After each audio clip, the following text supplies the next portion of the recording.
24 febbraio 1525. Nell'aria c'era l'odore della polvere da sparo. Le monarchie straniere avevano invaso l'Italia con mire espansionistiche. Il Ducato di Milano era stato occupato dal re di Francia, ma il popolo resisteva strenuamente. Sui crinali intorno a Pavia si combatteva, da un lato i francesi, dall'altro l'impero di Carlo V, spalleggiato dal Papa. Tra i soldati c'era anche Francesco II Sforza, il legittimo duca di Milano. Era stato spodestato dai francesi, ma quel giorno si sarebbe ripreso ciò che era suo di diritto.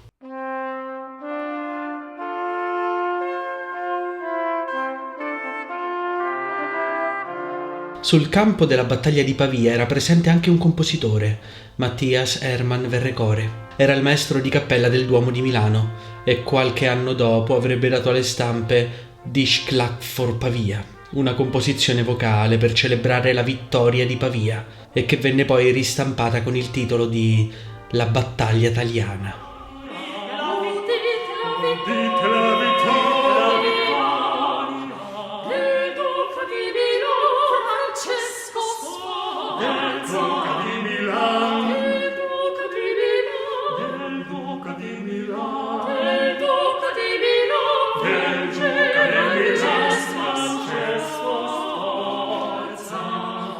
Il duca di Milano, Francesco Sforza, aveva riconquistato il suo trono. Il compositore ne tesse le lodi all'interno di questa composizione, che appartiene al genere rinascimentale della battaglia. Composizioni ispirate alla guerra, caratterizzate da un grande uso di passaggi onomatopeici e ritmi ribattuti. Nella composizione di Verrecore ascoltiamo gli scoppi degli archibugi.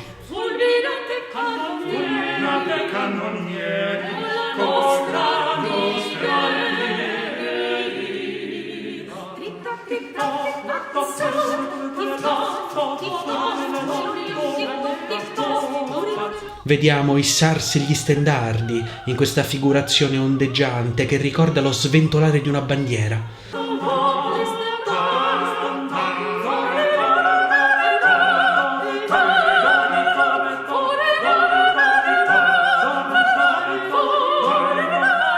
Fino al trionfo finale del Duca di Milano e di tutta l'Italia.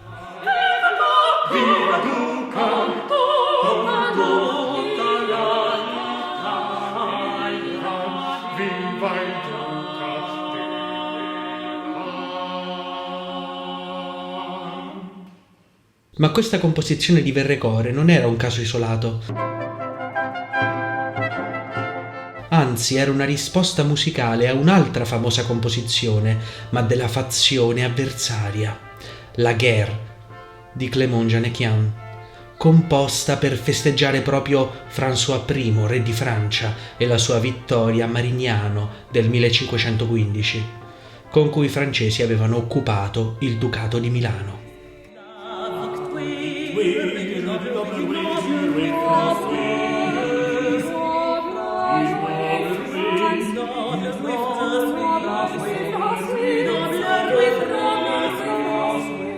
Come vedete, la struttura del brano di Verrecore ricalca quella di Jeannequin. Entrambe iniziano con l'esaltazione del condottiero delle rispettive parti e si rivolgono entrambe direttamente al pubblico, invitandolo all'ascolto quasi con le stesse parole. Anche nella Guerre di Jeannequin non mancano i tipici passaggi onomatopeici di note ribattute, in cui si imita lo scalpito dei cavalli e i suoni della battaglia.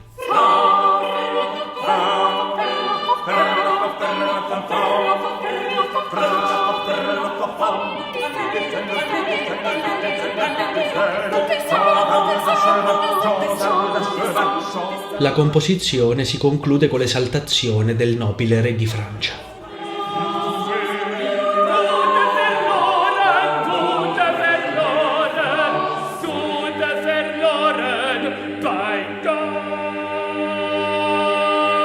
Come vedete, la guerra si è sempre combattuta, oltre che con le armi, con la propaganda.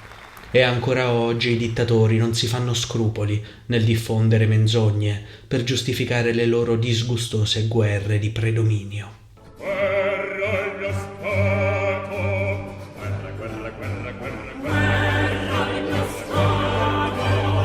Nel 1638 l'Italia era quasi interamente in mano alla Spagna, spalleggiata dallo Stato Pontificio. L'unico stato libero e autonomo era la Repubblica di Venezia, dove operava Claudio Monteverdi, che proprio quell'anno pubblicava l'8° libro dei madrigali, dedicandolo al sovrano del Sacro Romano Impero, Ferdinando III. Monteverdi in questo libro inaugura quello che lui chiama stile concitato, uno stile musicale adatto a rappresentare la guerra. Nella sua introduzione a Chi legge, Monteverdi specifica che le passioni principali dell'animo umano sono la temperanza, l'umiltà e l'ira, che si traducono rispettivamente negli stili musicali molle, temperato e concitato.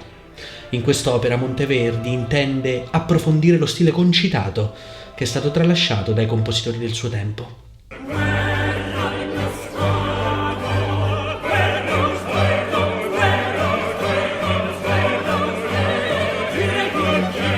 Il capolavoro dello stile concitato è il combattimento di Tancredi e Clorinda, ispirato al canto 12° della Gerusalemme liberata di Tasso. Tancredi, che Clorinda un uomo stima, vuoi nell'armi provarla, è il paradosso.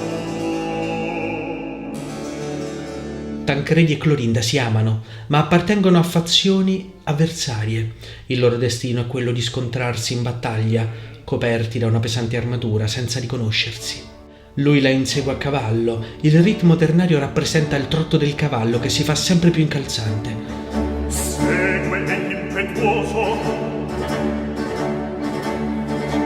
non la sai prima che lunga, sappia che tardi suona, che tardi suona in che... Dopodiché inizia il duello. Qui emerge lo stile concitato, la scrittura di Monteverdi si fa modernissima e raggiunge esiti quasi rumoristici.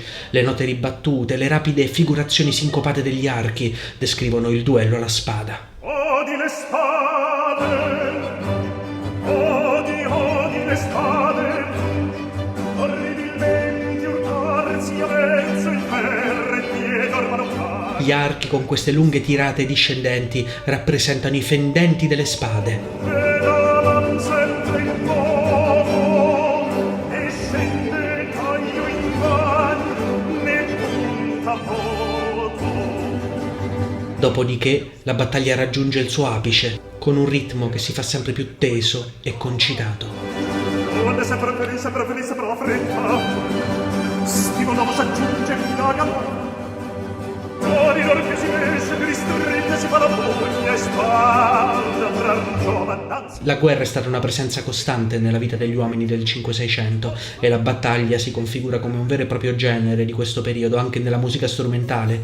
Basti pensare al Capriccio sopra la battaglia di Frescobaldi.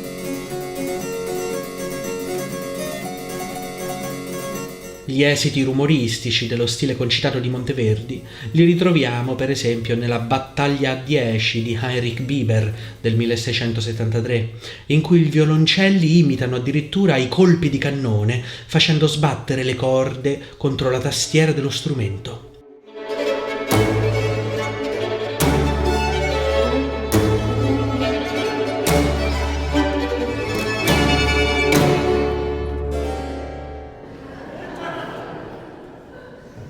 Questa tradizione musicale della battaglia continuerà lungo tutta la storia della musica. Nel 1813 a Vienna venne eseguita per la prima volta la Vittoria di Wellington, anche nota come la Battaglia di Vittoria di Beethoven.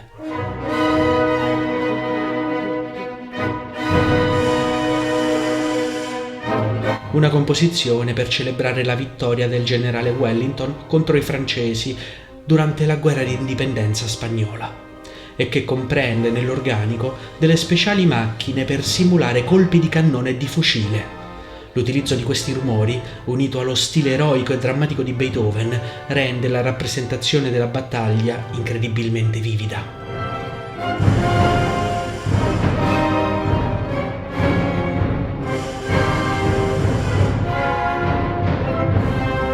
La vittoria di Wellington ebbe un grande successo di pubblico e venne adattata da Beethoven in una composizione per pianoforte e 2 cannoni.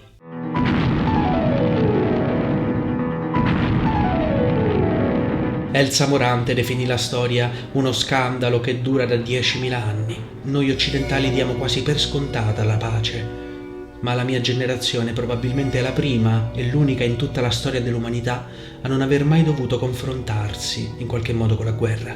Lo Stato di diritto, le libertà individuali, il dialogo e la cooperazione internazionale, queste sono conquiste recenti, precarie e per cui vale la pena combattere.